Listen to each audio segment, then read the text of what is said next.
جب 1945 میں امریکہ نے جاپان پہ ایٹم بم گرائے تو طاقت کے معنی بدل گئے۔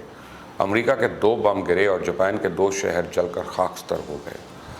لاکھوں لوگ اور املاک چند لمحوں میں راکھ بن گئے اور لاکھوں لوگ کافی عرصے تک سسک کے جیتے اور مرتے رہے۔ انسانیت نے پہلی دفعہ ایسی خوفناک تباہی کا نظارہ کیا، اور یہ نظارہ اتنا خوفناک اور ہولناک تھا کہ اس سے پہلے دنیا نے یکدم اتنی تباہی دیکھی نہیں تھی۔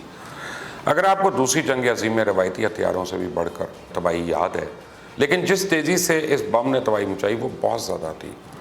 جبکہ ہلاکو خان نے بغداد پر حملہ کیا تو اس نے بھی پورے کے پورے شہر کو تہہ و تیغ کر دیا۔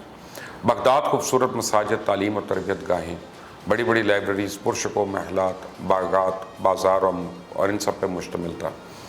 ہلاکو خان نے سب کچھ جلا کر رکھ دیا، اور بغداد میں ہلاکو خان نے جو مینجنیکس یعنی کیٹاپلٹس سے بارود پھینکا تھا، ایسے ہتھیاروں سے بغداد کے باسی واقف تھے۔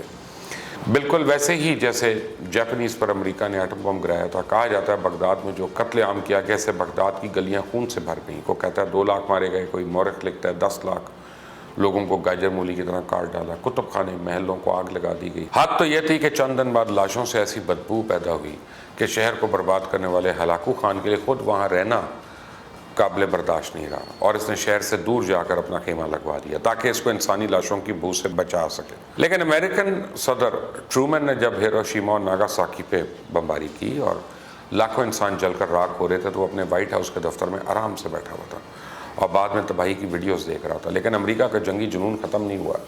ہم نے دیکھا کہ اس کے بعد امریکہ کی نہ ختم ہونے والی جنگوں کا ایک سلسلہ شروع ہو گیا۔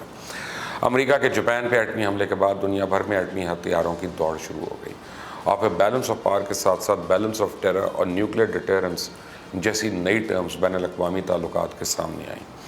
ایٹم بم نے نہ صرف دنیا کو بدل کے رکھ دیا بلکہ انسانوں کے سامنے انسانوں کا ہی بھیانک چہرہ کھول کر رکھ دیا کہ انسان اپنی جیت کے لیے، اپنی دھاک بٹانے کے لیے اور دنیا کو سرنگوں کرنے کے لیے کس حد تک جا سکتا ہے۔ اور اب کئی ملکوں کے پاس ایٹمی ہتھیار ہیں، اور اگر یہ تمام ایٹم بم ایک وقت میں چلے جائیں، کہتے ہیں کہ مجھے نہیں پتا، میں فزسسٹ نہیں ہوں، لیکن مجھے یہ بتاتے ہیں لوگ کہ اگر دنیا میں موجود جتنا بھی ایٹمی اسلحہ ہے اس کا آدھا اگر ایک وقت میں چل جائے تو دنیا اپنے ہیمسفیئر سے، ارتھ اپنے ہیمسفیئر سے نکل جائے گی، تو ایک قسم کی آپ سمجھے قیامت ہو جائے گی۔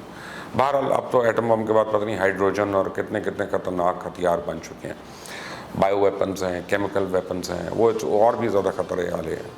موجودہ وبا قدرتی ہے یا پھر غلطی یا کہ دانستہ، یہ تو اس پہ تو یقین سے نہیں کچھ کہہ سکتے، لیکن ایک بات واضح ہے، اگر اسے ہتھیار کے طور پہ استعمال کیا جائے تو انسانوں اور زمین پہ زندگی کے لیے کتنا خطرناک ہو سکتے ہیں۔ انسانی تاریخ کو دیکھیں، کیونکہ دنیا میں جب بھی کوئی ہتھیار استعمال کیا گیا باقی قوموں نے اس جیسا یا اس سے بہتر ہتھیار بنانے کی دوڑ لگا دی۔ ایک چھری سے لے کے تلوار، نیزے اور تیر، اور پھر بندوق، گولے، بارود، مینجنیکس اور کیٹاپلٹس، اور توپوں سے لے کے تباہی پھیلانے والے لڑاکا جہاز، میزائل اور کیمیکل ویپنز تک انسانی بربادی کے ایسے سماں پیدا کیے گئے کہ انسانی عقل خود دنگ رہ جاتی ہے۔ اور پھر انسانوں نے جنگیں جیتنے کے لیے ہتھیاروں کے ساتھ ساتھ جانوروں کا بھی خوب استعمال کیا۔ جانوروں میں گھوڑے جنگوں میں سب سے زیادہ اہم کردار ادا کرتے رہے۔ گھوڑوں کے کردار سے تو آپ واقف ہیں، لیکن آپ کو اب میں ایسے جانوروں کے نام بتاؤں گا جنہیں دنیا میں انسانی جنگوں میں بہت اہم انہوں نے کردار ادا کیا۔ ماضی میں مردہ جانور کو دشمن کے علاقوں میں طاعون اور دیگر بیماریاں پھیلانے کے لیے پھینک دیا جاتا تھا، اور اس کا استعمال سب سے پہلے مونگولز نے کیا، اور 600 قبل مسیح میں جنگوں میں بھی فوجوں نے کتوں کا استعمال کیا۔ نیپولین نے بھی جنگوں میں کتے استعمال کیے ہیں۔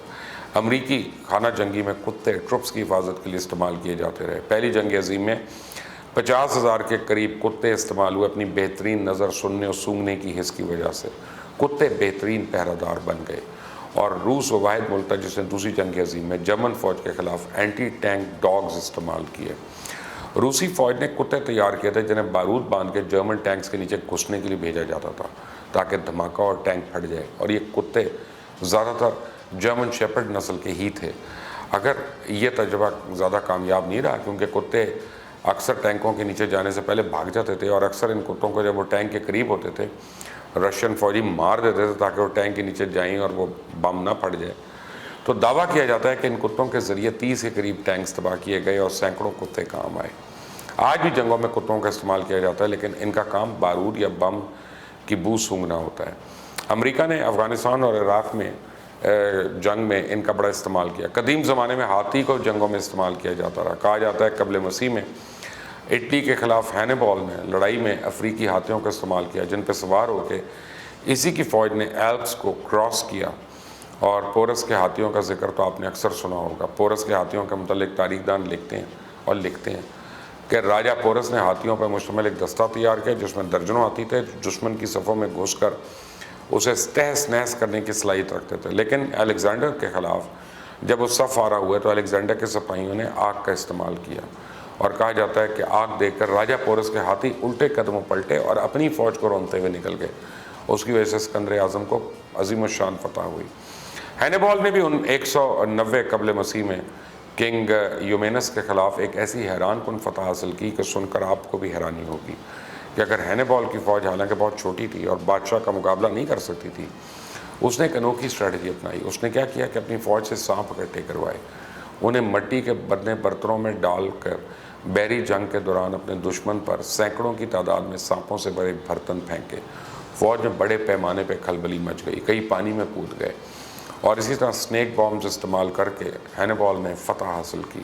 بات چوہوں کی ہو تو آپ چوہوں کا بطور ہتھیار استعمال ہالی ووڈ کی فلم وانٹیڈ میں آپ نے دیکھا ہوگا, جس میں ایک شخص چوہوں کو بڑی تعداد میں اکٹھا کرتا ہے, ان پر ٹائم بام لگا کے چوہوں کا پورا ٹرک ایک بلڈنگ میں چھوڑ دیتا ہے اور پوری بلڈنگ میں وہ پھیل جاتے ہیں, جگہ جگہ دھماکے ہوئے. لیکن پہلی جنگ عظیم میں زندہ کی بجائے مردہ چوہوں کا استعمال کیا گیا. برطانیہ کے اسپیشل ایجنٹس جنہیں اسپیشل آپریشنز ایگزیکٹوز کہا جاتا ہے, انہوں نے ایک طریقہ نکالا کہ بڑی تعداد میں چوہوں کو پکڑ کے ان کو مار کے ان کی کھال میں بارود بھر دیا گیا.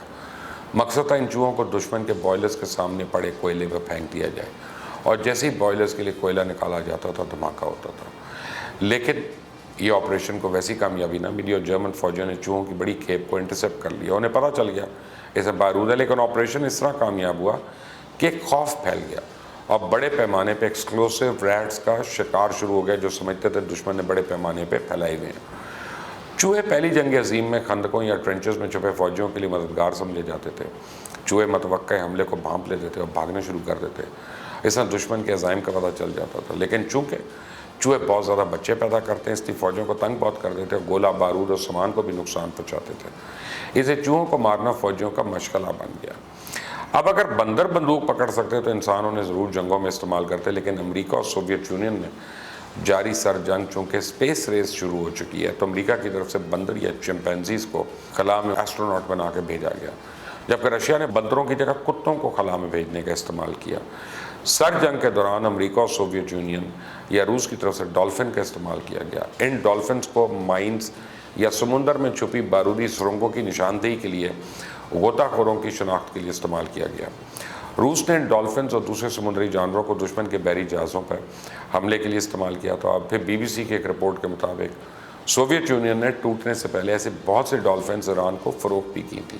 اور روس کی طرف سے کرائمیا کی انیکسیشن کے بعد رشین نیوی نے وہاں پہ موجود ڈولفن ٹریننگ فیسلٹی کو قبضے میں لیا جسے یوکرین نے 2012 میں دوبارہ کھولا تھا. اب امریکہ اور روس کی بحری فوجیں اور ڈولفنز کو اپنے مقصد کے لیے ٹرین کر رہے ہیں. باوجود اس کے کہ آج بہت ترقی کر لی گئی ہے, نیول ٹیکنالوجی بہت ایڈوانس ہو چکی ہے.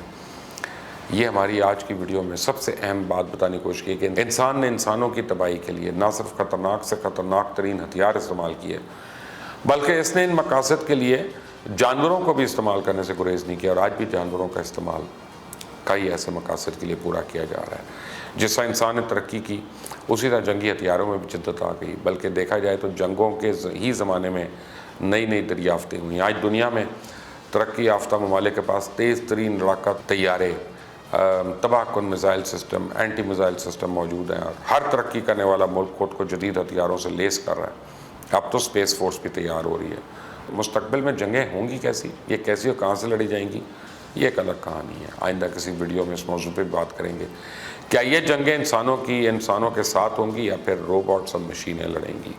Time will tell. اللہ حافظ.